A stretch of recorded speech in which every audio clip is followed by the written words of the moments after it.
Saan po ang AL Center dito? Sabi ko, kasi pupunta na ako dun sa AL Center. Kasi hindi niya alam. So, tinuro niya ako dun sa isang office dun sa tabi ng principal's office. So, while waiting, nakita ko doon yung bus ni Amang Rodriguez. And I read his short biography doon sa kanyang bus. At nakalagay doon siya ay naging mayor ng ng Morong Bay doon sa isang lugar sa Rizal, din naging governor, naging secretary ng agriculture, naging congressman, at naging senator ng Pilipinas. So, at naging presidente siya ng Senate. So, ganun pa naka-historic yung school na yon na ipinangalan kay Amang Rodriguez. Meron pang isang kwento akong nabasa dun sa bus na yon na baka kayo hindi nyo alam ito. Ako alam ko. Hindi nyo siguro binabasa yung marker doon. Na before, hindi E. Rodriguez Integrated School ang pangalan ng school. Ano? Elementary. Hindi, merong ibang pangalan. Barrio School. About Barrio School. Hindi ko na na-capture. Hagdang Bato. Hindi nyo nakita yung... Ano po yun? Hagdang Bato itaas. O pa ko yun? Awat answer? Barangay Hagdang Bato itaas. Hagdang Bato Barrio School. Ang pangalan ng school dati. Pinangalanan lang siya ng E. Rodriguez Integrated School via a resolution para mapangalan siya in honor of Amang Rodriguez. Ayan, hindi kayo marunong magbasa ng mga marker. Kasi po ako, isa sa mga hobby ko, pag pupunta ako sa isang lugar, ay ang una kong hinahanap ay historical marker. So, and then when I say historical marker, I read the historical marker because the historical marker gives you the significance of the marker and the marker and the place. Actually, not the place, but why the marker is installed in that area. Kasi there are three significance why a historical marker is placed in a location. Number one, significance of the place. A historical significance of the place. Halimbawa, sa Mandaluyong, ano bang alam niyong historical area sa Mandaluyong? Historical place? Tatlong Bayan. Yon. So yung, for example, yung JRU, may marker ba ang JRU? Hindi ko sure. So may markers the 100th year of the university. So yun, may marker siya because of the place itself. Or for example, saan bang pinaglabanan? San Juan. For example, yung pinaglabanan, may marker for sure yun kasi meron doong significance historical event. So that's one. Yung historical event, place itself, for example, ay kadalasan makakakita tayo ng marker sa mga munisipyo or city hall kasi yung lugar na yon ay marker ng lugar, ng place, for example. At yung pangatlo, marker for a historical person with historical significance like Amang Rodriguez, for example. So yun ang mga different markers na nakikita natin na ini-install ng National Historical Institute of the Philippines. So why am I telling you this? Because what we are endeavoring on in the implementation of the AL Senior High School is a historical undertaking. Why? Because for several years, I know that Mandaluyong has not offered senior high school, and it was momentous when E. Rodriguez Integrated School offered its very first AL Senior High School for school year 2025-2026. And so, hindi man tayo mag-install ng historical marker for that feat, it would be marked in the history of AL Senior High School in Mandaluyong that E. Rodriguez Integrated School is the first school in Mandaluyong that offered AL's Senior High School. Diba? Oh, that deserves a round of applause. And because of that, modeling of E. Rodriguez Integrated School, mag-expand tayo with another school, tama ba ko ma'am? Another school opening ALS Senior High School. Actually, saan po yun? Isaac Lopez Integrated School. So actually, hindi nyo na ako kailangan dito ngayon na mag-orient sa inyo. Dapat si ma'am na ang nag-orient sa inyo because of her experience offering ALS Senior High School in E. Rodriguez Integrated School. But of course, dahil naimbitahan ako, di magtotalk na lang ako about this. Pero the first person actually na talagang very deserving to orient you on this ay those people who had an experience on opening and starting an ALS Senior High School. Kami sa central office, policy maker lang kami sa central office. We provide guidelines, we provide policy, we provide the mechanisms, we formulate them. But in actuality, we don't implement. Nag-i-implement kayo. We put them in words, but you put them in action. So, mas maganda yung action kaysa sa words. Ako puro words lang ang sasabihin ko dito. Pero si ma'am ang makakapagsabi nung action. So, meron kayong second resource speaker for today. Si ma'am ang magiging second resource speaker. Kaya kung may tanong, I do the talking, mamaya, she will do the answering. Because she will speak on her experience. Because I myself had no experience on opening a senior high school. I can articulate well the mechanism, the policy, the procedure, but then the actual experience would come from ma'am. May isang representative. Meron pang isa katuwa. O, sige, dalawa sila. Alright, so now, talking on the ALS Senior High School. So meron tayo, ilan po ang senior high school sa buong Mandaluyong? Ilan ang school na nag-o-offer ng senior high school formal. Hopefully, makakadalawa tayo next school year. So hopefully, kalahati man lang sana nung merong senior high school, after next school year, ay makapag-offer na tayo ng senior high school para maraming options ang ating ALS Senior High School. So why are we offering, or why are we pushing our schools divisions to offer ALS Senior High School? So let's see our legal basis on why we are pushing alternative learning system in offering senior high school. So una, sino familiar sa inyo ng Republic Act 11510? Please, before I ask that, I reserve that question first. May I see, salita pala ako ng salita, baka hindi taga-ALS ang kausap ko. Sino sa inyo ang full-fledged ALS teacher? Meaning to say, ang designation nyo, ang item ninyo ay ALS kayo at nagtuturo kayo sa ALS. Taas ang paa. Ay, joke. Kamay lang, kamay. So, 1, 2, 3, 4, 5, 6, 7, 8. So, 8 lang among you. Siguro wala pa tayong 20, no? 8 sa inyo ang pure-blooded ALS teacher. Sino naman sa inyo ang taga-formal school? Siguro all the others hindi sa taas ng kamay. Okay, sige. So now I know my audience. So, yung RA 11510 sa ating mga ALS teacher, ito yung ALS Act o yung Alternative Learning System Act. So ang alternative learning system, ang implementation ng alternative learning system started decades ago, several decades ago. But it's only in 2022 or 2020, that a law that backs up the implementation or institutionalization of the alternative learning system was passed. And that is RA 11510 or the Alternative Learning System Act. At doon kami din nabuo, yung bureau namin, the Bureau of Alternative Education.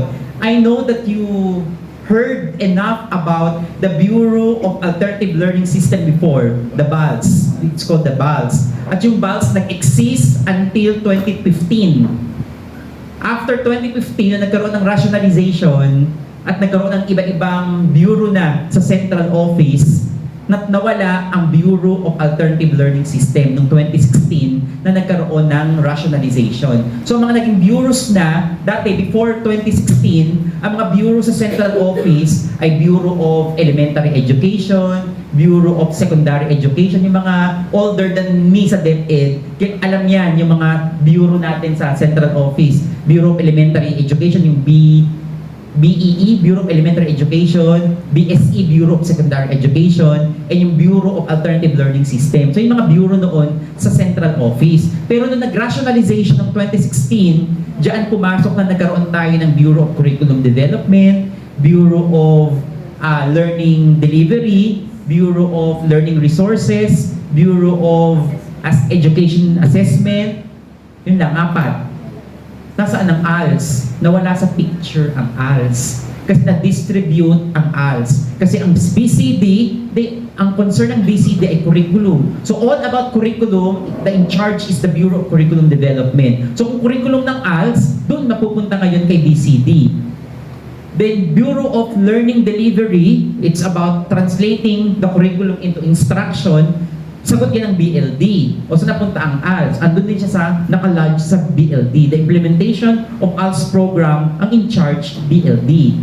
Bureau of Education Assessment, yung mga older than me na mga ALS, yung A&E test natin noon, BALS ang nagbibigay. But nung dumating na ang Bureau of Education Assessment, na dating NEPRC, siya na ngayon ang nagbibigay ng A&E test. So doon na-lodge yung A&E test. And then yung mga modules, yung mga materials ng ALS, dati BALS ang gumagawa, ngayon ang gumagawa ay, dati ang gumagawa ng 2016, starting 2016 ay yung Bureau of Learning Resources. So ngayon yung task ng ALS na distribute sa iba-ibang bureau. But then, nakita ang isang challenge or issue. Kasi itong mga BCD, BLD, BLR, BEA, ang kanilang concentration, of course, yung malaki ang population, the formal school. So na-left behind ang implementation ng alternative learning system.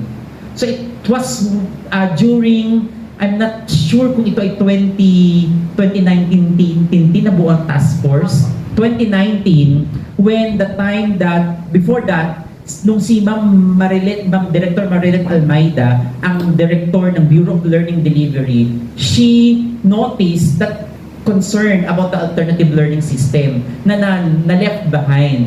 So she created a small unit in the Bureau of Learning Delivery to concentrate on the implementation of the alternative learning system. And so, hanggang lumaki yung task, yung unit, hanggang nag-create siya ng task force for the alternative learning system noong 2019. At nag-concentrate siya, lumipat siya sa task force or ALS task force. And then, doon nag-start na nagkaroon ng talk on how to institutionalize the alternative learning system. Kaya noong 2020, nabuo ang bill and na-pass ang bill ng RA 11510 na tinatawag na nga ngayong Alternative Learning System. At bahagi noong RA 11510 ang pag-create ng Bureau of Alternative Education. Kaya po kami ay pinanganak noong 2020 hindi pala pinanganak pa niyan, kinunsave ba lang, kinunsave, pinaglihi noong 2020 nung napasa yung RA 11510 at through a DepEd order na buo ang Bureau of Alternative Education noong late 2021. Okay? Kaya po ako na-hire sa Bureau of Alternative Education 2022. So, 3 taon pa lang po ako sa Bureau of Alternative Education. But I was in DepEd Central Office 2016. Produkto rin po ako ng rationalization. I came from a private school and the department opened its door from non-DepEd. So I grabbed the opportunity to enter DepEd and luckily, I was hired sa Bureau of Learning Resources. And then after 6 years, when the Bureau of Alternative Education opened, I applied for the position and fortunately or unfortunately, I'm not sure, I got to the Bureau of Alternative Education. So yun po yung RA 11510. So meron pong batas na nagbaback up sa institutionalization ng alternative learning system. At doon din nakasaad sa RA 11510 that it defines what alternative, kasi dati iba ang definition natin ng ibang konsepto natin ng alternative learning system. Some school of thoughts for the implementation of alternative learning system since before, it was part of the non-formal education at yung skill na tinuturo natin sa sa non-formal at then became alternative learning system, puro skills, like livelihood skills, training on this, training of this, mapangkabuhayan package ng mga training. Usually, yun ang ating tinuturo sa non-formal education, then became yung alternative learning system nga. Meron ng mga programa like yung Bureau of the Basic Literacy Program, the ANE, na academic ang style. Okay. Pero sa RA 11510, it clearly defines ano ba dapat ang itinuturo sa alternative learning system. If you will look at the definition that the alternative learning system based on RA 11510 is a parallel learning system to that of the formal school system. So there are two keywords. One keyword is parallel. What do we mean by parallel? Same, equal. So sinasabi, ina-acknowledge ng batas ng RA 11510 that, di ba lagi tayo dati noon ang tingin sa atin, second class, ang alternative learning system. But the law defined, parallel kayo ng formal school, pantay kayo ng formal school. So the formal school and the alternative learning system are two parallel, two equal learning system. And it was acknowledged also by DepEd. Ngayon nga ang tawag sa amin, kasi sa central office, hati-hati ang mga maraming bureaus and offices sa DepEd central office. At naka-cluster yon. Depende sa USEC. Isang USEC in charge sa isang cluster, isang USEC in charge sa isang cluster. For example, kunyari yung finance, lahat ng finance-related na mga offices, isang cluster sila, meron silang USEC on finance. Meron lahat ng offices na in charge of operation, isang cluster din sila, under sila ng USEC ng operation. So kami, under kami, kasi sa curriculum kami, in teaching, dati di ba ang tawag sa amin, curriculum and teaching strand. Pinalitan yon. Ang tawag naman sa strand namin ay learning systems strand. So ano ibig sabihin ng learning system strand? Marami bang sistema ng learning? Meron, dalawa. Formal school system and alternative learning system. So ina-acknowledge ng DepEd that there are two learning systems within the Department of Education. And those are the formal school system and the alternative learning system as parallel learning system of the basic education. So you see, yun ang definition natin ng alternative learning system. So we are not inferior to the formal school system, but we are equal with the formal school system. So now, the question is, how do we become parallel with the formal school system? So dapat, yung sistema mismo ng edukasyon ng alternative learning system, pantay at equal sa formal school. At kung graduate ka or completer ka ng ALS, pwede kang bumalik ng formal kasi pantay nga kayo. O yung formal, pwede pumunta ng alternative learning system if circumstances allow. So paano ngayon magiging pantay ang ALS sa formal school? Of course, through our programs. So, in-adjust natin ang mga programa ng ALS para maging parallel sa formal school system. Di ba meron tayong BLP, Basic Literacy Program. Okay. O iwanan muna natin yung Basic Literacy Program. Punta tayo sa elementary. ANE, Accreditation and Equivalency Program Elementary. Pag graduate ka o pag nakumpleto mo ang ANE Elementary, equivalent ka sa isang graduate ng elementary sa formal. So that becomes ALS and formal parallel with the elementary program. So kung itong elementary program completer ng ALS, nag-isip na, gusto ko nang bumalik ng formal, accepted na siya, acceptable na siya sa grade 7 at the present situation. Kasi nga parallel learning system sila. Or yung tumapos ng elementary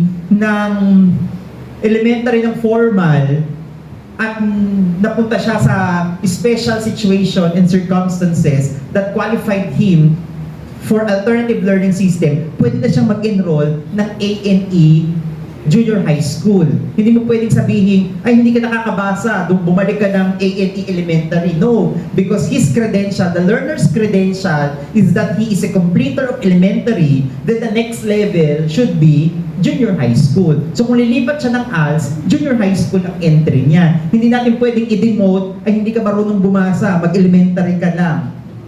So hindi pwedeng ganon. Kasi parallel learning system sila. Now, the problem now lies on our program in ALS. Hanggang A&E Junior High School lang tayo. Wala tayong ALS Senior High School. O so paano tayo maging parallel niyan sa formal? Putol.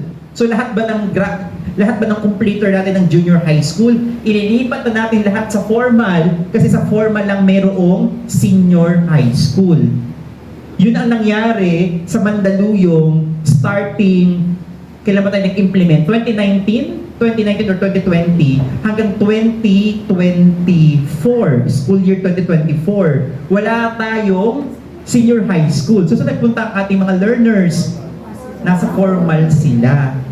At I assumed, kung sila ay nag-formal, marami dyan ang hindi nagtuloy. Kasi the circumstances in the formal school, the situation in the formal school, ay hindi angkop sa situation at circumstances ng ating mga ALS learners. Kaya nga sila nag-ALS, di ba? Kasi yung angkop sa kanilang sitwasyon ay yung modality ng alternative learning system. So balik sila sa formal, hindi nila kayang pumasok araw-araw. Eh di ba tine-check ang attendance sa formal school? Tama ba kung baka 20% kang absent, to automatic drop ka na. Oh. Magkaroon ka ng ilang consecutive absences. Drop ka na, automatic drop ka na, pwede ka nang i-automatic drop. Hindi kaya ng ating learners yun. Kaya marami sa ating completer, junior high school completer, na hindi makapag-enroll sa senior high school kasi nga hindi nila kaya ang modality sa formal school. Kaya hindi pa rin natin na-fulfill yung ating mandate na pag-graduate din sila ng basic education. Because the basic education, RA 10533, is K-12, kinder to grade 12, bago makatapos ng basic education. So tayo putol. Hindi tayo complete basic education sa ALS. Hanggang grade 10 lang tayo. Kaya, we thought na kailangan nating mag-open ng ALS Senior High School. Okay, later on, tingnan natin yung history kung kailan tayo nag-start mag-open ng ALS Senior High School. So yun yung pang-una. Kasi parallel learning system tayo, sinabi ng RA 11510, parallel learning system tayo. So kung ano ang programa ng formal school system, dapat tumbasan natin para tayo ay maging parallel.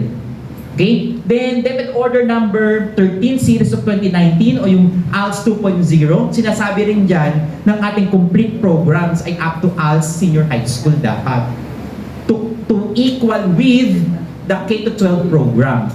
Because without senior high school, we are not offering complete basic education. Next.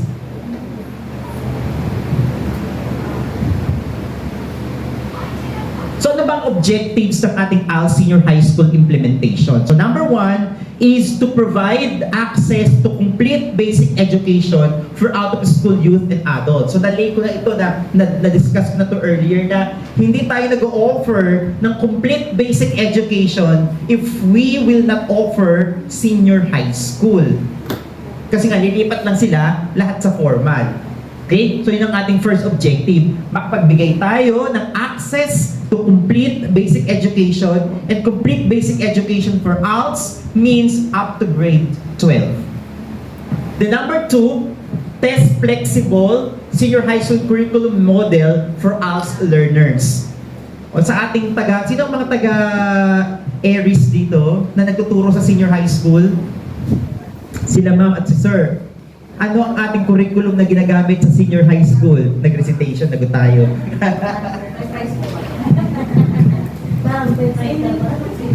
Same ng senior high. As in the curriculum na senior high mismo na senior high curriculum, yun ang ginagamit natin. Meron tayong curriculum sa senior high school. Especially for for ALS? O baka hindi lang kayo pamilyar sa pangalan, pero baka ito na yung ginagamit ninyo. Have you heard about the MELCS-based, contextualized, MELCS-based ALS Senior High School? Yun. Tama naman siya na formal school curriculum yun. Kinuha natin yun sa formal school curriculum. However, we make it, or we because we are doing it for us, we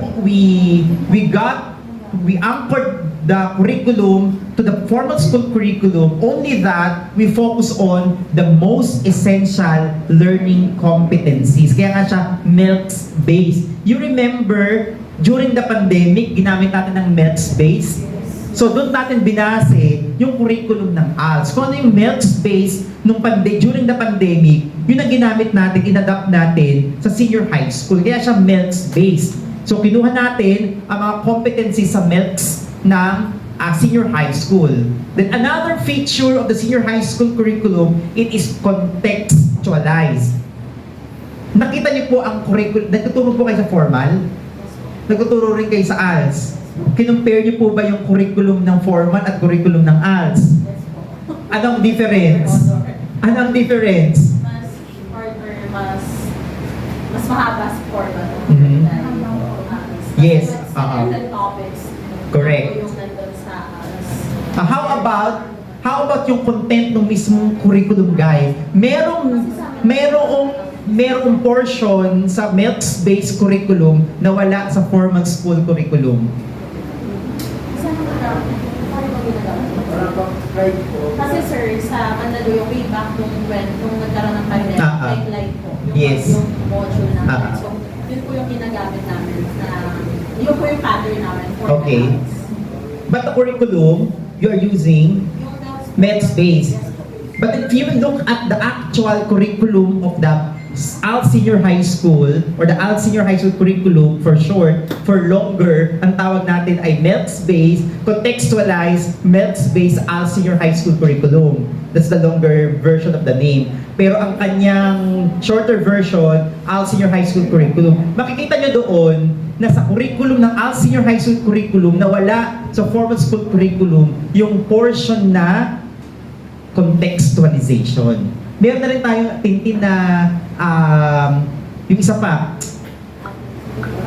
yung binreakdown, yung unpacking. Meron na rin tayong unpacking of competencies sa senior high school curriculum na wala sa formal school. So dalawa yung part na yon sa MELCS-based na wala sa formal school. Number 1, inampak natin yung competencies. Number 2, nag-contextualize tayo. Kasi why did we do that in ALS curriculum? We heard from the formal school na nahihirapan ang mga teacher. Sino mga formal school teacher dito? Nahihirapan daw ang mga teacher, nahihirapan daw ang mga teacher mag-unpack ng competencies. Kasi nga siya, di ba yung curriculum natin, MELCS-based. So then, most essential siya, kailangan mo pa siyang i-unpack. So nahihirapan daw ang mga teacher mag-unpack ng competencies. Kaya dun sa ating curriculum ng senior high school, sa ALS, meron na siyang unpacking. So yung main competencies, in-unpack siya. So hindi na mag-unpack ang teacher kasi andoon na. The number 2, merong contextualization. What do you mean by contextualization? It's a contextualization at the point of instruction. So when you say at the point of instruction, nagbibigay ng modelo, ng suggestion kung paano mo ituturo ang isang competency sa konteksto ng ALS learner.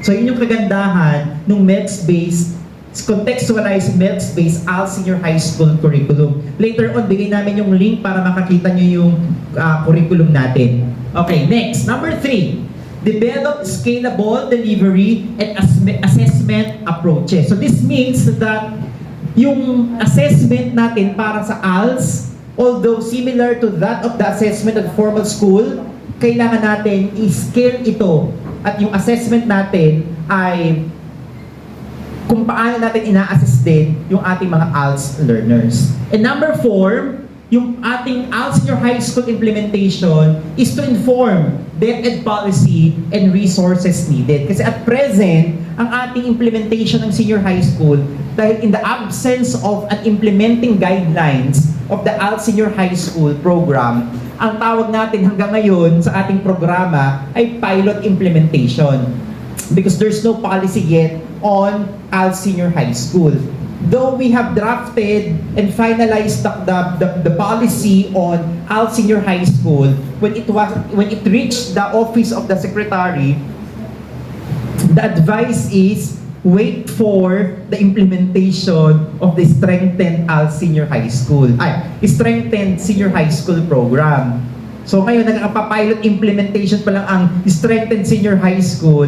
So mag-wait tayo hanggang ito ay ma-fully implement bago tayo sumabay. Nakatatlong sekretary na yon, naabutan ni Secretary Liling, BP Sara, hanggang umabot kay Secretary Angara. So 3 secretaries na yung policy na yon. So the advice is, we wait for the implementation of the strengthened senior high school. We are obedient followers, so we wait. Okay? But it would not hinder us, the alternative learning system, to implement ALS Senior High School. Kayo nga mag-i-expand pa, may pangalawa na kayong school with the absence of the policy yan. Okay? Next. So, ito yung sinasabi nating curriculum natin. So, una, meron tayong tinatawag na hybrid curriculum. Kasi nga, ang ating ginagawa ngayon ay pilot implementation. Pwedeng magkanya-kanyang implementation. Kung paano i-implement ng isang school, bahala kayo sa buhay niyo kung paano niyo gustong i-implement. However, we provide you guidelines. We provide you procedures. Okay? Katulad ng Ligaw, ng Region 5, gumawa sila ng hybrid curriculum. Okay? Yung hybrid curriculum na ito ay hindi katulad ng curriculum ng formal school na kukuha ka ng track, ng strand. Dito hybrid. Habang kumukuha ka ng academic track or academic strand, may kinukuha kang TVL sabay yun. Kaya pag exit ng learner, meron na siya mga TVL and SIS. Yun ang ginawa ng Ligaw. Then of course, yung formal senior high school curriculum, yan yung ating mother curriculum, dyan tayo kumuha ng mga competencies, at dyan din nakapattern yung ating mga subjects, though they are clustered into our learning strands. At yung pangatlo nga, yung ginagamit natin na curriculum for the pilot implementation ay yung contextualized MELCS-based ALS Senior High School curriculum na in-start natin gamitin ng school year 2022-2023. Okay, next. So, learning modality. So, paano ba natin ini-implement ang ALS sa senior high school? Okay, ma'am, tanungin natin sila, ma'am. Paano ba natin ini-implement ang ALS senior high school? Actually, sir, it's blended. It's blended po. We have face-to-face once a week, and then before it's twice a week, but due to lack of teachers, since nag-boom po yung enrollment, so naging once a week po, and then blended na po for the rest of the days, since nagsesend na lang po na activities Long press through lang, GC. And then yung specialization, it is more on face-to-face po kasi hands-on. Like the cookery, FBS, and the likes. Thank you, ma'am. So, yun. So, yun ang sa anong school nga yung mag-open ma'am na isa? Isaac Lopez. Sa Isaac Lopez, ganun ang pag-i-implement. Hindi siya araw-araw ang pasok. Kasi ngayon ang ALS, hindi naman po araw-araw pumapasok. So, blended learning, ang ating blended learning modality ang ginagamit natin. Pag sinabi natin blended, it's a mix of face-to-face and other learning modality approaches. So, face-to-face plus other learning modality approaches. Ano ba yung other learning modality approaches? So, pwede siya modular. Pwede siya online, synchronous and asynchronous. Okay? So, pwede yun. So, kayo na ang mag-mix up, kayo na ang mag-blend kung ano ang timpla na gusto nyo sa learning modality. Basta it's a combination of face-to-face, and other modalities. Okay? And the schedule is flexible. Hindi katulad ng formal na Monday, Tuesday, Wednesday, Thursday, Friday, pumapasok ang learners. Or Monday, Tuesday, ito ang papasukan nila, Wednesday, Thursday, itong subject naman, Friday, itong subject nila. Sa ALS, very flexible. Depende sa nature ng learner natin. Just to tell you, kayo po ma'am, paano po ang schedule ninyo ng ating ALS learner? Sabi ko sa inyo, ako Kaya yung ano, bibitawan yung mic. akin yung principle, sa inyo ang action, di So ba? may certificate din ako dito, sir. Go. Sa amin po, hindi na ako tatayo kasi laki ko na sa unahan ko. Once a week lang po yung pasok Okay. nila. Once a week ang pasok, meaning face-to-face. Yes, sir. So once a week Face-to-face. lang daw sila ng face-to-face. Opo. Go. Then, 1 hour po per subject. Then, tinitake po nila is 7 subjects. So meaning to say, yung May sa specific- araw na yon, Lahat po ng subject. lahat ng subject, yung lahat ng learning strand Opo. ay dadaanan nila sa araw na yon. Opo.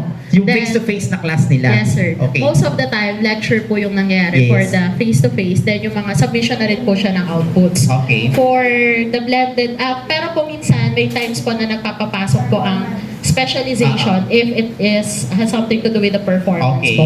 Kunyari, magluluto po sila, ganyan. So, announce naman po yun. Required And silang pumasok. By batch naman Okay. po din yung pagpasok nila. According to their availability. Yes. Also, you notice that statement depending on their availability. You don't, for ALS learners, you don't compel them, if possible, don't compel them on your schedule, but you ask them of their schedule. Kasi most of them, for example, are working. Pwede ka bang umabsent sa work? Yun ang kabuhayan nila, yun ang pinangkakain nila sa hanap buhay nila sa pamilya nila. Kung umabsent sila, wala silang pampapakain sa pamilya nila. So, ano pipiliin nila? Pumasok sa trabaho kaysa pumasok sa school. And that would lead them of leaving the school. Kaya tayo, very flexible sa ALS, medyo ang nasusunod ay yung schedule ng learners. Kasi nga, doon natin gustong i-flex yung ating modality para ma-accommodate natin yung availability ng learners. Si Sir. Yeah, question na po. What if they have very different scheduling? Paano yan yung, how do we address that na ma-accommodate yung lahat nilang schedules? Yeah. So pag-usapan po natin yan, sir, later. Meron po tayong sample dito ng modeling ng mga schedule. Okay? So, but that's a very good question. I don't know sa Aries kung paano nila ginagawa ito, pero yun nga, we accommodate our learners based on their schedule. So, blended siya, face-to-face, and other modalities. Yung other modalities, again, pwede siyang modular, asynchronous, synchronous, online, whatsoever, na i-implement natin as a learning modality. Just to share with you, 2 weeks ago or 1 week ago, when we went to 1 week ago ba yun? 2 weeks ago, pumunta kami sa Makati High School last week. Pumunta kami sa Makati High School, i-chismis ko lang sa inyo. Very special itong case na to. Pumunta kami sa Makati High School nung last week dahil may inassist kami na learner na mag-enroll sa senior high school. Di ba napaka-special na learner? Inassist pa namin para mag-enroll sa Makati High School for ALS Senior High School. Ang kwento kasi yun ay utos ng OSEC, ng Office of the Secretary. So, sinabihan kami sa bureau na i-assist yung learner na mag-enroll sa Makati High School for ALS Senior High School. Siyempre sabi ko sa inyo, kami ay obedient follower. So, kung anong utos ng OSEC, ito sundin namin. So, sinamahan namin yung learner na mag-enroll. Wait, sino ba tong learner na ito? Yung learner pala na ito ay kasambahay ni Karen Davila. Okay. At si Karen Davila ay taga Bel Air Village. Taga Bel Air Village siya sa Makati. At si Secretary ay taga Bel Air. So baka magkapit-bahay sila, nag-usap sila.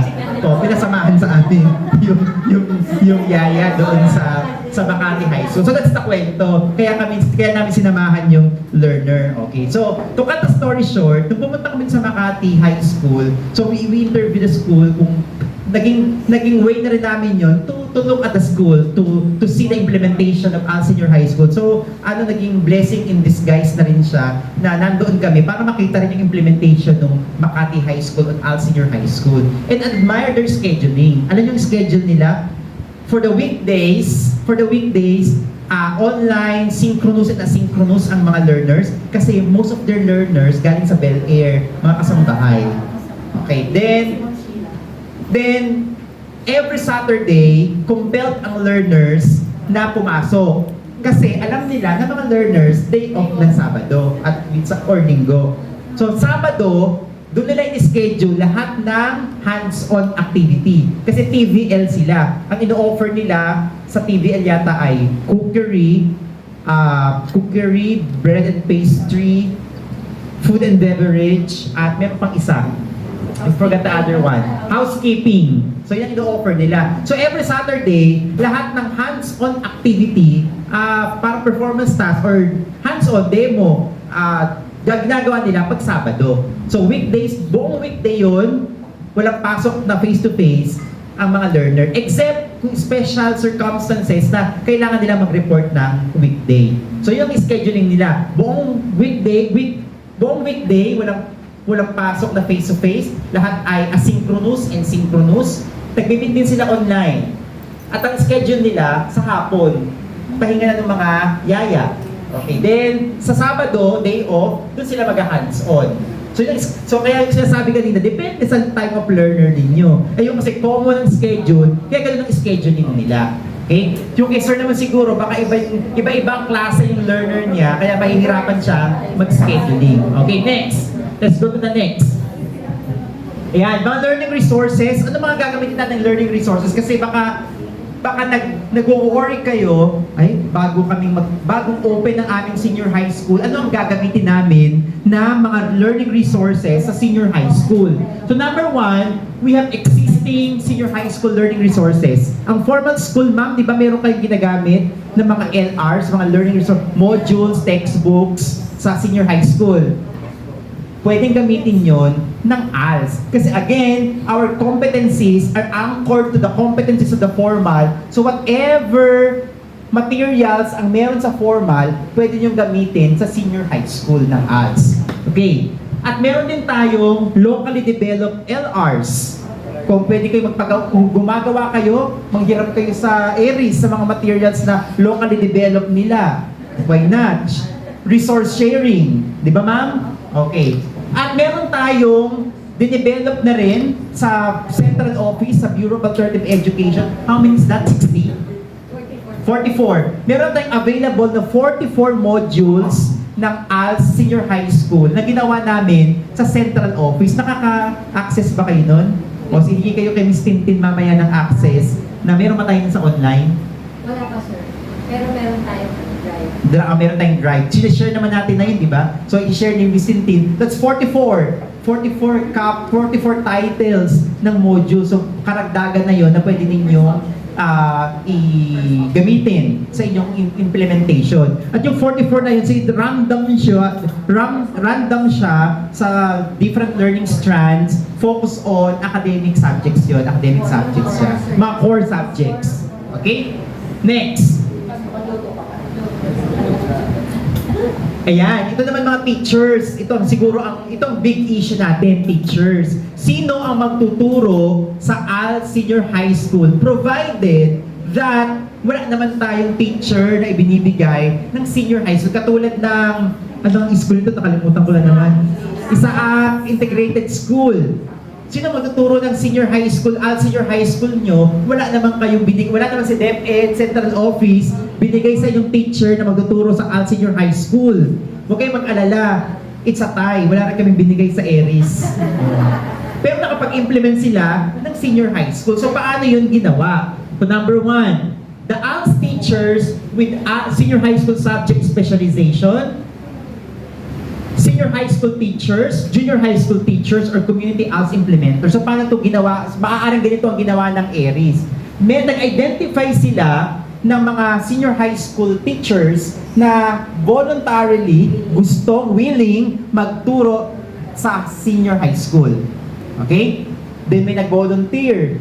Inalam anong gusto mong ituro, anong kaya mong ituro, yun ang i-schedule natin na magiging teacher sa ALS Senior High School. Or, kung may integrated naman kayo, di ba? So, mayroon kayong elementary, may junior high school kayo, may senior high school.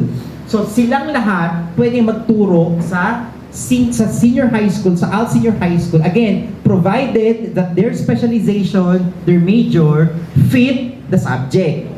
Number 2, they're willing to take the load to teach in the ALS Senior High School.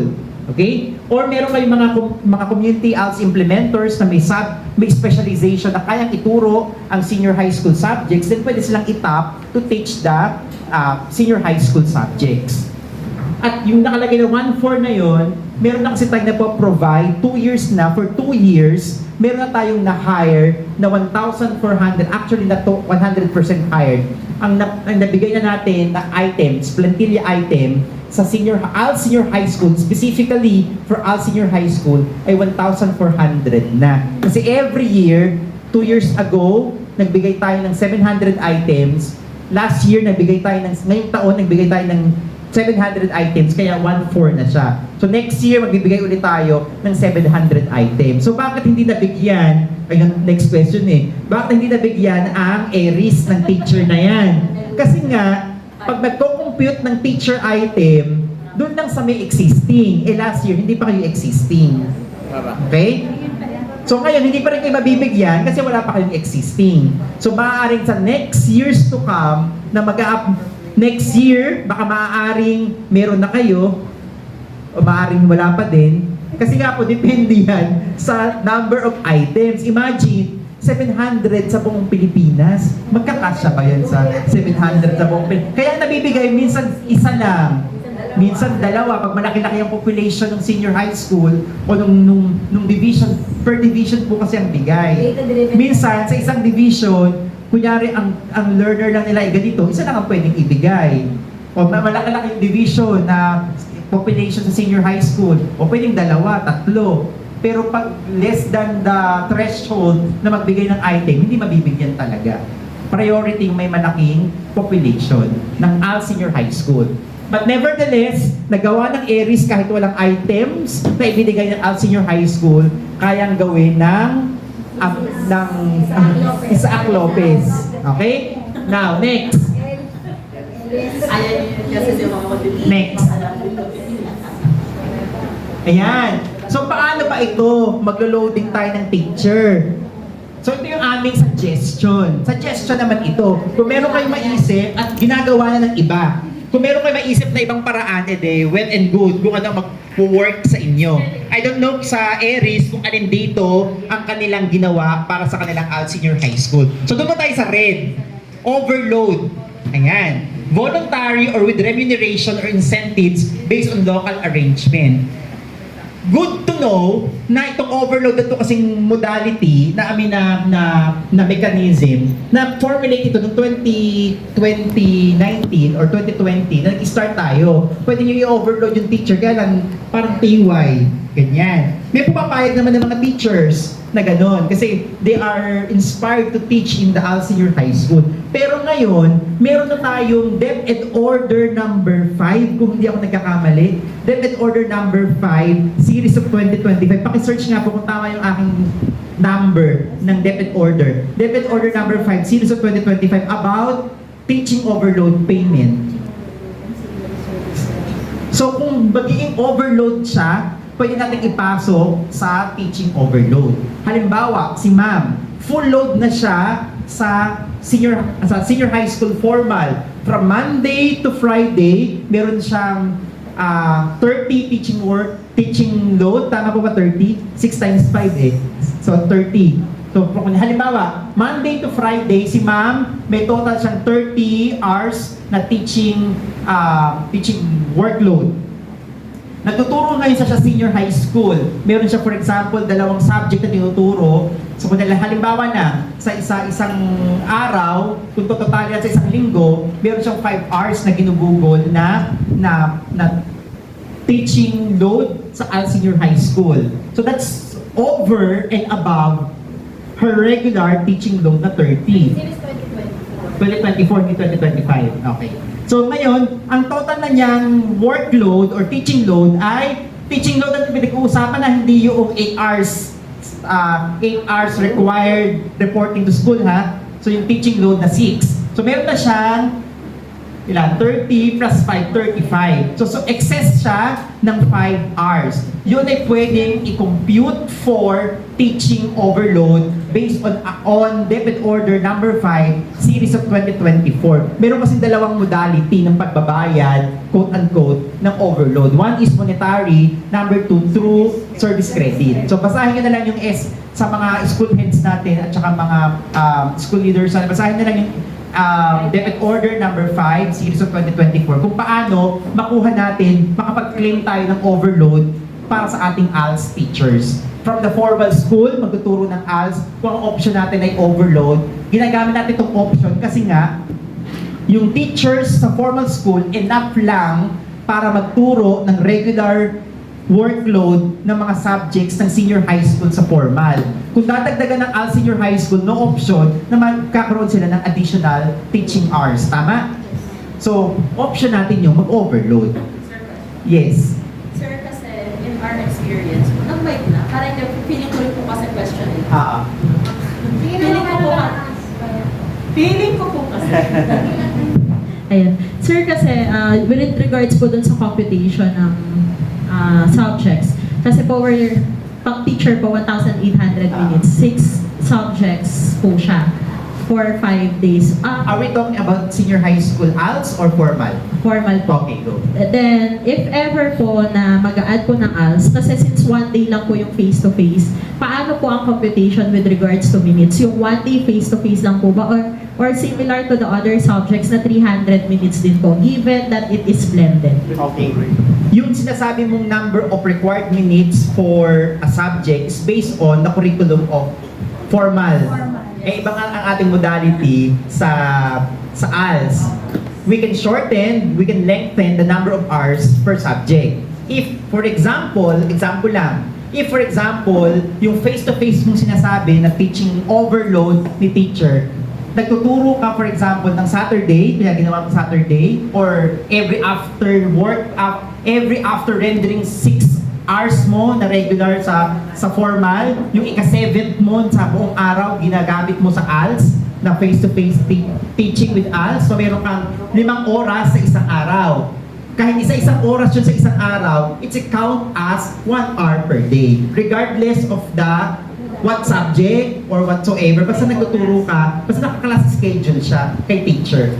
So, sir, kasi nakamix po yan sa schedule namin. So, if to cut it short, yung 1,800 po, yun po yung minutes for the regular teaching. If it exceeds 1,800, doon na po yung papasok yung overload. Regardless, the overload is regardless of yung Debit Order number 5, series of 2024, regardless where you spend your overload. Kahit sa formal kasi, pwede ka mag-overload. Yung Debit Order, sorry, baka you might misunderstand my statement on Debit Order number 4, series of number 5, series of 2024. Yung Debit Order, hindi siya pang ALS senior high school lang. That's for all teachers in DepEd. Debit Order number 5, series of 2024 on overload pay is applicable to all DepEd teachers. So meaning to say, for example, kung ikaw ay elementary teacher, nag-exceed ka magturo ng 6 hours per day, 30 hours per week, entitled ka mag-claim ng overload pay. Kung ikaw is junior high school teacher, nag-exceed ka sa 30 hours per week na workload, pwede ka mag-claim ng overload pay. Senior high school teacher ka, formal, nag-exceed ka ng 30 hours per week, pwede ka mag-claim ng overload pay. ALS teacher ka, nag-overload ka ng 30 hours per day, per week, pwede ka mag-claim ng overload pay. So, ganun din yun, applicable yun, applicable sa inyo na senior high school teacher regardless of your nature, na full-time senior high school formal or full-time senior high school ALS or combination of formal or ALS, basta umexceed ka sa 30 hours per week, you're entitled to claim overload pay. Mas basahin na lang natin, I am not privy to discuss DepEd Order number 5 series of 2024. Basta ang basic principle nun, ang basic principle ng DepEd Order ng overload pay ay basta exceed ang teacher sa 30 hours minimum teaching work hours ay entitled siyang mag-claim ng overload pay. So again, as I understood, dun sa overload pay, dalawang modality, pwedeng monetary, depending on the availability of budget. Pangalawa, service credit. Okay? Sir, sorry kasi in our case po kasi, di ba nga po, one lang po yung face-to-face namin, then the rest are blended. Okay. Kaya lang po, yung nakalagay lang po sa schedule namin is 60 minutes. Kasi yun lang daw po yung face-to-face. But given that the fact that we're having it blended, asynchronous, is it okay po ba na isama po siya as the typical subject na one subject na meron po siya 4 meetings per week? Kasi po one lang yung face-to-face, then the Yeah. rest are blended po. Alright. Dun sa face-to-face, no question yun. Yes po. It's Yung po counted sa- as your workload kasi you meet the learners. Ang question is, yung online. Yes. Okay. Makipag-usap kayo kay principal. Si principal ang nag-a-approve ng workload nyo, di ba? Kung ang inyong online ay ano ba yung synchronous tsaka asynchronous? Yung synchronous talagang magkaharap kayo, di ba? Yung asynchronous, yung hindi kayo magkaharap, bahala ka sa buhay mo. Basta online ka mag-aral, di ba? Oo, self-face yung asynchronous. Kung synchronous, personally, I think dahil naiba lang yung modality mo. Wala ka lang sa physical classroom, nasa virtual classroom ka. So that can be counted as your workload. So basta makipag-usap lang ng maayos kay principal para mag-reflect sa inyong Schedule. class schedule. So sir, it possible po na ang ilalagay sa schedule is ALS asynchronous, then ALS Yes. face-to-face. Yes. Para po counted yung number of Yes, minutes sa oo. schedule. Explain niyo lang mabuti kay principal para maintindihan niya na ito po asynchronous siya. Ano asynchronous? Yeah, meron lang ano yun. Oo. May mga proof lang kayo na nagka-ano talaga, kayo nagkaklase kayo na. Kasi way back sir, nung gumawa po kami ng schedule, ganun po yung ginawa namin. Bali, isiningit po namin, ako po kasi yung nag-draft ng schedule ng ALS. So, isiningit ko po yung mga asynchronous classes dun sa mga vacant na Okay. teachers. Pero, ano po hindi po pinaalis. Kaya nga, i-explain So, okay lang lang natin. po yun, na Oo, ilalagay explain na po natin. siya as async. Oo, i-explain lang natin na nasa schedule siya, ilalagay siya sa schedule kasi the teacher devotes time to meet the learners virtually in a virtual classroom. Still, it's a classroom. So, sir, Virtual nga lang. 3 asynchronous, 1 face-to-face. Pwede. Okay po. Kung talagang Same ginagawa. number of minutes po. Talagang ginagawa. Kasi ang gagawin naman niya ni principal, o si principal naman, pwede siya mag-spot checking kung talagang ginagawa yung virtual. Attachment na lang naman. Yes, oo. Depende nga sa arrangement nyo kay principal. Makipag-usap kay principal. Oo. So makipag-usap kay principal. Sige ma'am. Sir, sa clarification, paano yung mga students na module 1? Ayun po, pwede na siyang nasa class schedule ni learner, pero pwedeng wala sa class schedule ni teacher kasi hindi naman siya nabibigit face-to-face. Siguro I would, kung okay lang po kay Ma'am Jolie. Kasi ang final checking ng class, ako personally, gumagawa ng Tama. class program. Kasi as head teacher, and then assistant to the principal. Siguro po pwede po na mai-inform yung mga nag-check na class programs namin. Apo. Na kung papayagan po nila yung ganong klaseng setup sa class program at tatanggapin po ng aming mga PSTS and then yung mga chief namin, kung matatanggap po nila yung ganong setup namin sa class programming, it would be better for the teachers. Yes. And then it will encourage Yeah, correct. more volunteers to Yes. teach in-house. Correct. Which is, maganda po yun na magandang result ang magiging po nun. Okay. Resulta. Yes po. So yun ang ating idea na gustong mangyari. But of course, we don't have control of the circumstances inside the schools division office. if and when hindi sila pumayag ng ganyang virtual at i-count sa inyo na teaching load, then don't sacrifice your time. Pwede naman si learner ay modular na lang din. Para hindi na lang kayo masakripisyo ng mga, kung magkakaroon pa, if it will create more chaos than peace, then we don't put that in our schedule. So, but of course, again, ideally, pwede siyang i-count as teaching load. Counted as our teaching work hour, yung virtual. Kasi nga, minimit naman yung ng learner virtually. So, kung hindi, yung tanggalin na lang, lahat lang ng schedule ay asynchronous modular si learner. Okay? So, daanin na lang sa mabuting usapan.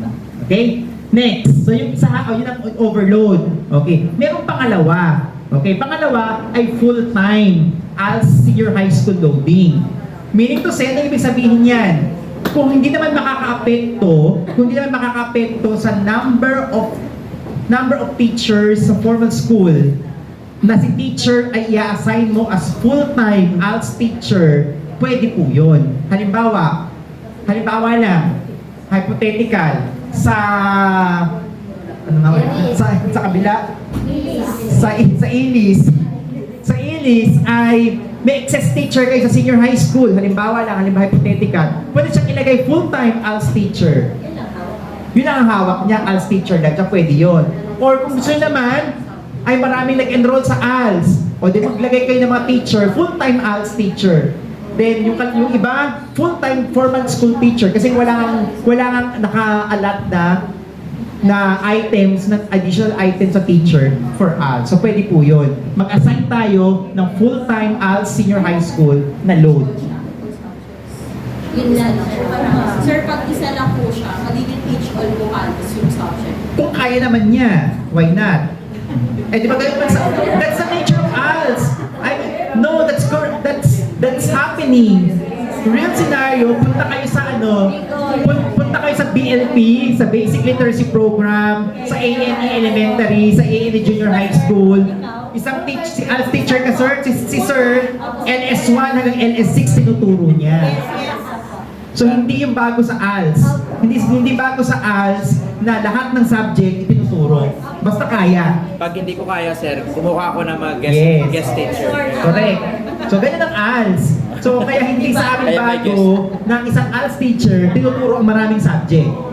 Pwede po yun. Wala na po yung health, sir. Wala na. Meron, required pa rin yan. Required yun. Sila nga, ang dami nilang pinaprepare. Marami silang pinaprepare kasi lahat ng subjects, lahat ng learning strat, tinuturo nila. Teach all. Okay, so yung pangalawa. Actually, yung pangalawa, pinakamadali yan sa lahat, pero medyo mahirap gawin kasi kulang nga tayo ng teacher. Pero baka lang naman, hindi ako sure ha, baka lang. Baka sa pag-implement ninyo ng nagpa-pilot implement ba kayo ng strengthen senior high school? Ay, hindi pa. Baka next year mag-implement kayo. Kung mag-implement kayo ng strengthen senior high school, baka merong magsobra na teacher. O di pwede nyo ilagay sa senior high school teacher, sa senior high school. Di ba? O yun ang pwede nyo gawin. Pag nag-form, baka yung mga mag-excess na teacher, pag nag-strengthen na, bigyan ng ALS load. Okay? Next. Pangatlo, combination. Full load si teacher, meaning kasi yung full load yung 30 hours per week. Full load siya, pero ang subject niyang tinuturo, mix of formal and senior high school. 30 hours, yung maaari yung 15 sa formal, 15 sa ALS. Pwede ganun yung loading na gawin. Okay? Or, integrated naman kayo parehas sa school, pwede kayong humugot sa formal junior high school. Pwede sila magturo sa ALS. So yung ALS junior high school plus ALS senior high school load. So merong halimbawa 10 hours sa formal junior high school, 20 hours sa senior high school na ALS senior high school. So pwedeng combination. So yan po ang mga pwede nating gawin na strategies para sa class programming and teachers loading. Okay?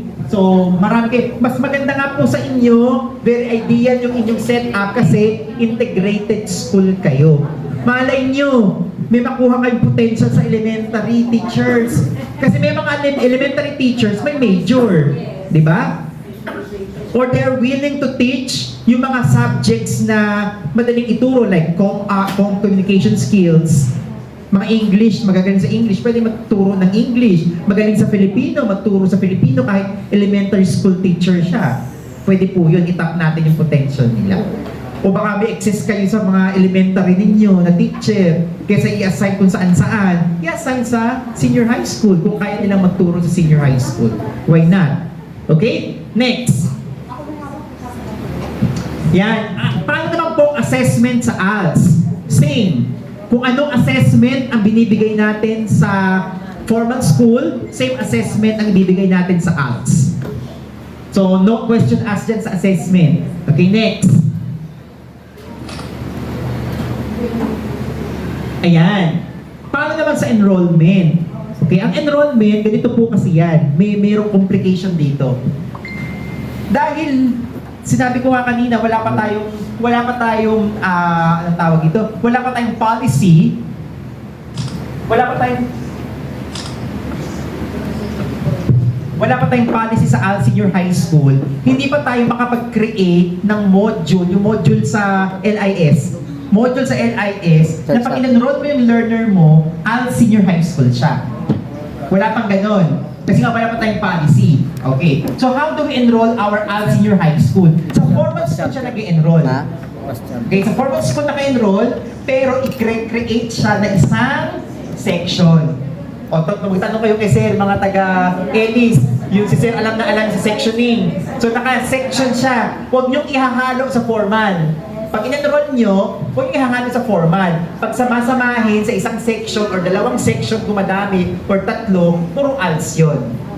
Okay? Then, mag-assign tayo ng isang advisor para sa ALS. Pag advisor po ba ay one teaching load yon? O, so pag advisor siya ng ALS, o one teaching load niya na yon. Okay? So yan po, pwede natin gawin yan. Next.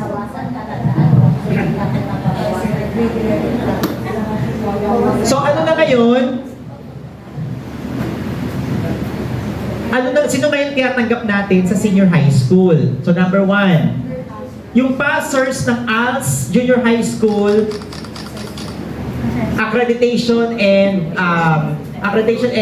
equivalency, yung A&E test natin na pumasa ng ALS Junior High School, acceptable siya sa ALS Senior High School. Number 2, automatic yun ha, yung ating ALS Junior High School completers and passers, pwede siyang ALS Senior High School. Except age requirement. Di ba may age requirement tayo? Kasi meron tayong nag-ALS Junior High School, kasi ang ating ano ba dito? Age requirement for A&E test, 16 years old. So pag graduate siya, pag nag-complete siya ng junior high school, ALS Junior High School, 16 years old, di ba regular school age siya, 17, or 16 or 17, sa senior high school. Sa ALS Senior High School, 18 ang required age. So, hindi siya qualified sa age. So, formal siya. Clear? O, sasabi ko, ALS Junior High School, acceptable to ALS, except age requirement. Okay? Number 2, junior high school completers in formal school system in special cases unable to enroll. Anong ibig sabihin yan? Yung principle natin sa ALS, na we accept learners in ALS if they are in special case. Okay? Halimbawa, 16 or 17 years old, so yung age requirement hindi pasok. Pero yung learner galing sa formal school, pagpasok niya sa ALS, nagkiklaim siya na siya ay in special case, pwede siyang tanggapin sa senior high school. Halimbawa, gumraduate ng formal junior high school, nabuntis. O, special case na. Pwede mo nang tanggapin sa ALS Senior High School. Or, formal school, junior high school, completer. Biglang nagkaroon ng sakit. So, pwedeng consider siya, yung sakit naman, hindi naman lagnat at influenza lang ha. Yung sakit na ayaw naman nating mangyari, for example, may congenital diseases, mayroong nagkaroon ng cancer, halimbawa, o yung hindi niya kailangan ng, hindi niya na kayang araw-araw at face-to-face pumasok sa school, so special case. So, just establish the fact that the regular learner enrolling to senior high school ay special case. Ma-establish lang yun, ma-accept na natin siya sa ALS senior high school. Okay, next. Number 3, dropouts of the formal school senior high school who are unable to return to formal school. So pwede, nag-drop out, unang taon niya, grade 11, pumasok siya sa formal senior high school. Hindi siya nakatapos, nag-drop out. O di-drop out na siya, out of school youth na siya, qualified na siya mag-senior high school ALS. Okay? Dahil marami nag-drop out.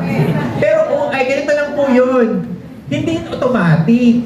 Kasi syempre, i-assess din natin yung learners natin. Baka nagdadahilan lang naman siya na qualified na siya sa ALS. I-assess nyo pa din na at mas i-encourage natin, when you accept learners, mas i-encourage natin na mag-formal school. Una, bakit? Wala namang difference, 2 years din sila, di ba ma'am? Sa ALS Senior High School, 2 years pa rin sila.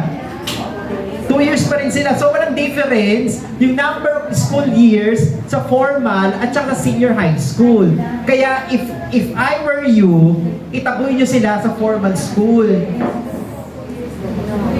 I-accommodate lang natin yung talagang special case galing sa ALS Junior High School. Automatic yun. Pag galing sa ALS Junior High School, i-accept na natin. Pero i-encourage pa rin na, baka gusto mo mag-formal. Pag sinabi, ay hindi ko po kaya kasi nag-work ako. O di, sige, ALS ka. Okay? Huwag yung sinabi natin out of school youth na, ay sige, ALS ka. Encourage pa rin natin siya bumalik sa formal. Anyway, 2 years din naman ang gugugulin nila. Okay? Next. Ayan. So, ito, alam niyo na to kasi nakapag-open na ang Aries. So, ito lang at mag-open na rin ang Elis. Elis. Yes, si Mami question. Regarding the learners who are have the intention to enroll sa academy. Kasi medyo parang na-excite po kasi kami sir. Tama. Na-excited ako. Wait lang ma'am, sayang ang opportunity magsalita. Para maganda. Yes, sir. Okay. So, regarding po sa mga learners, kasi di ba iba-iba nga pong case. What if the case po ay working, halimbawa, 27 years old? Is he going to undergo the 2-year senior high school or 1 year po? 2 years pa rin ma'am. 2 years parang, pa rin. so mag-undergo pa rin siya. So, parang ang mangyayari, upon enrollment, grade 11 po yung parang... Yes, Okay po. So, 2 years pa rin. 2 years po. pa rin. At pero hindi natin siya tinatag na grade 11 at grade 12. Kasi actually sa ALS, pwede yan kasi, ang tawag dito, flexible nga.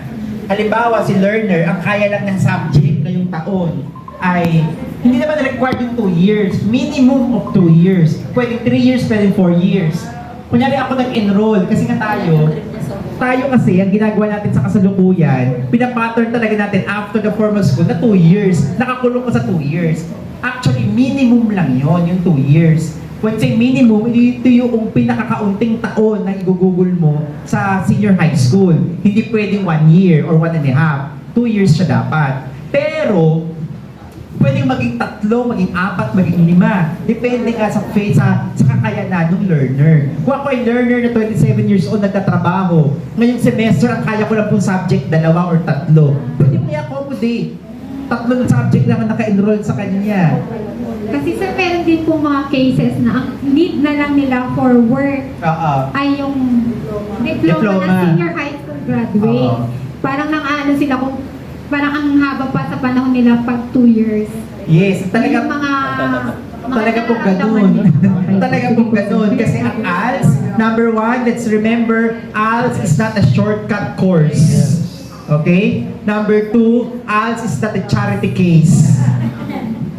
Number 3, we are equal and parallel to the formal school system. Ang ibig sabihin ng principle number 3 na equal tayo to formal. Kung ano ang natutunan sa formal, yun din dapat ang natutunan sa ALS. Kaya, yung 2 years, minimum number of years yun. Sir? So, tanong ko lang sir, yung halimbawa, sabi niyo po kanina, pwede pong one subject lang ang kanyang kukunin. Eh, magkakaroon po ng strengthen senior high school curriculum. May credit po kaya yung subject na na-take niya nung... Diba? Medyo alanganin po kasi pag ganun pong mangyayari. Yeah. Baka uulit-ulit yung bata po. Correct. Po. Ang sinasabi ko sa inyo kanina, ang sinasabi ko mga principle, kayo ang action. That's correct. Tama yung sinasabi ni Sir, na maaaring in principle, pwede natin gawin ang mga learners, 2-3 subject lang ini-enroll every time na mag-enroll sila. Pero in reality, meron tayong affected tayo ng transition of the curriculum. And so, when a learner enrolls sa ALS Senior High School at sabihin nila na ang subjects ko na kaya ay ganito, ihain sa kanila ang circumstances at mga implications. Pag ganito po ang ginawa niyong subjects lang, pwede naman po. However, baka abutan kayo ng strengthened senior high school, hindi makredit yung mga subjects ninyo. Pwede po yun. In connection with that question po. Since ngayon, hindi naman po namin in-offer sa mga bata yun, yung option na yun, kasi yung regular po yung subjects na binigay po namin sa kanila. But unfortunately, some of the learners po are not regularly attending po yung classes and hindi na po nagko-comply. Nag-enroll lang, no show. Wala pong completion, walang pinasa. So kung babagsak po sila ngayon, paano po yung mangyayari? Eh, hindi na nga po siya i-offer on the next year. Parang ano po ba yun? Required po ba namin silang ipasa kahit wala po silang pinasa? Ganito, special circumstance yan. Again, we don't decline enrollees. Kung mag-enroll, they enroll. We accept them. But basta alam nila yung mga circumstances. Kung hindi nakakakompleto, I mean, sabi mong magdadrop sila kasi hindi sila nakakakompleto na requirements. Actually, sa ALS, wala naman nagdadrop. Tama ba, sir? I mean, wala tayong dinadrop unless no show talaga. No show. Pero, yun nga, once you enroll sa ALS, sa other programs, kung 5 taon mo yung kukuhanin, 5 taon mo siyang kukuhanin. If special nga kasi ang senior high school. Pero if possible po ba siya na naka-strengthened curriculum na? Kasi by next year po, ang grade 11 ay strengthened curriculum na. So yung mga subjects po na i-offer... For a moment, ma'am, ano po yung grade 11 na strengthened senior high school? Yung bago pong in-offer, yung pilot po. Itong ating tandaan po sa implementation ng strengthened senior high school. Ito po ay pinapilot sa formal school. Okay? So, ang ALS, ang ginagamit pa rin ay MELT-based. Until and when ma-institutionalize na ang strengthened senior high school. So, hindi po siya mapapalo, sir. Hindi pa tayo nagpa-follow ngayon. MELT-based pa rin tayo until we announce that we use. Kasi magre-review pa rin tayo ng curriculum. Iba kasi ang curriculum natin. So, hanggang matapos yung strengthened senior high school ng formal, gagawa tayo ng curriculum natin, ipapattern natin yung curriculum natin sa kanila, then we implement the strengthened senior high school sa ALS. So, hindi naman po siya sasabihin. Yes po. Okay po, thank you, sir. Okay, so yung application process for the purpose of discussing this, so kailangan natin ng approval ng region. Alam ni Ma'am Joby to, magle-letter of intent, then magkakaroon tayo ng implementation plan, like the offerings, class loadings, class program, yung isasubmit natin to the region at i-approve ng region before we implement. So dapat, ngayon pa lang, nakakapag-prepare na tayo kung we are planning to offer sa school year 2026-2027. Okay? Next. Ayan. Ito ang madugong usapan. Sir, mag-offer kami ng senior high school, wala kaming funds. Wala rin kaming funds sa central office. So, paano kayo mag-offer? Tanungin nyo ang Aries kung paano sila nag-offer. Wala namang may perang ibinigay sa kanila, di ba? Wala kaming binigay na pera sa Aries, pero kaya nila. Kaya nila. At kaya ng ibang schools. We don't provide any fund sa lahat ng schools na nag-i-implement. Pero kinakaya nila. Paano ginagawa? Pwedeng local funds. Okay? Pwedeng kumuha sa program support fund. Yun, magbibigay daw si Ma'am Jovi ng from the Program Support Fund. So, pwede. Then, pwede rin, malakas naman kayo kay Congressman, kay Mayor, may ganda-ganda nga ng building ninyo. Pwede kayong manghingi sa local school board ng under Special Education Fund ng funding ninyo. So, maraming pwedeng pagkuhaan ng fund. Okay? Next. So, ito lang naman ay mga initiative ng Bureau of Alternative Education. Hindi ko na po ito i-elaborate. Next. Ayan. Pinag-uusapan po natin kanina ng parallel structure between ALS and formal school. Ito po yung ating mapping kung paano natin ipapakita ang parallel structure ng ALS at formal school. Sa kasalukuyan po, yung ating konti lang kasi mga taga-ALS dito, yung ating mga taga-BLP, and soon lahat kayong mga ALS na, kasi magtuturo na kayo ng ALS Senior High School, di ba? Yung basic literacy program natin, ang equivalent lang niya ay kinder to grade 1. Pero sa revised curriculum, key stage 1 na siya. So pag graduate ka ng basic literacy program, ang equivalent mo, grade 3. Kung gusto mo pumunta ng formal, grade 4 ka mag-e-enroll. Okay? Yung elementary naman natin, equivalent to grade 4 to 6. Ang junior high school, equivalent to junior high school. At yung key stage 4 natin, na pilot implementation ng senior high school, equivalent siya sa grade 11 and 12. So ngayon, with our offering of ALS Senior High School, complete package na tayo sa alternative learning system ng basic education. So kayo, dito sa Mandaluyong, you are now offering a complete basic education sa alternative learning system. Sana dumami pa, wag lang yung dalawang school, sana marami pang school ang ating ma-encourage mag-open ng ALS Senior High School. Next. So ito yung ating pinagdaanan sa pag-i-implement ng ALS Senior High School. Noong 2019-2020 tayo nag-start. Una, meron lang 4 na pilot school sa Region 5. 89 nga lang ang enrollees nila. At ang ginamit nila, yung pinresent ko kanina, na hybrid curriculum ng Ligao City. So noong 2019, school year 2019-2020 with 89 enrollees, lumobo na tayo noong 2020-2021, nagkaroon na ng 1,214 enrollees at meron ng 62 ALS Senior High School na nag-graduate at meron na tayong 177 pilot ALS Senior High School sa Region 3, 4B, 11 at inadapt na nila yung formal school curriculum. Moving forward, ng 2023-2024, 2 school years ago, yung 16 regions, nag-i-implement na sila ng ALS Senior High School from 89 enrollees noong 2019-2020, lumobo na ito ng 41,361 na enrollees.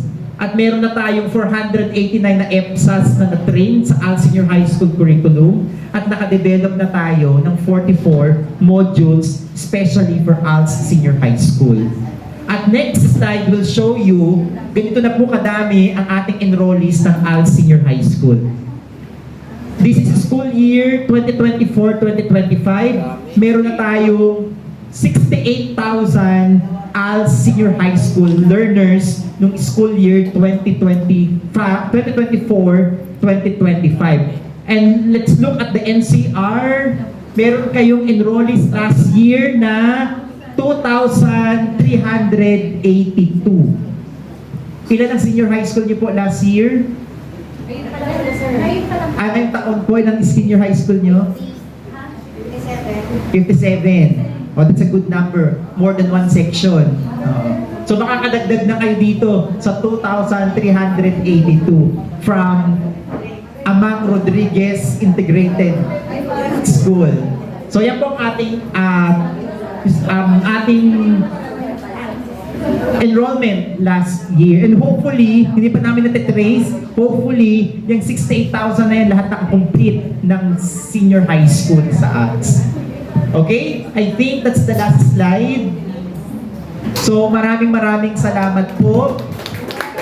Sana dahil kayo ay future ALS sa mga taga-ELIS, kayo ay mga future ALS teachers, kayo ay maging BAE na din kasi sa BAE, sa aming bureau, the Bureau of Alternative Education, we call ourselves BAE, B-A-E.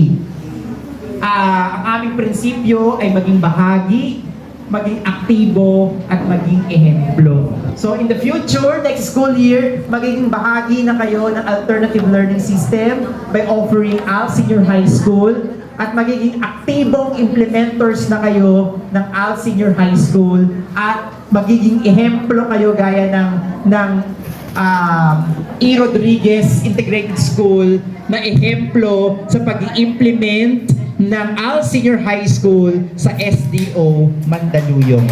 So with that, maraming salamat po. Excited na kayo, excited na rin po kami. Invite niyo po kami sa inyong first graduation. Invite niyo kami sa first graduation para makita namin ang success ng inyong implementation ng ALS Senior High School. So maraming salamat po.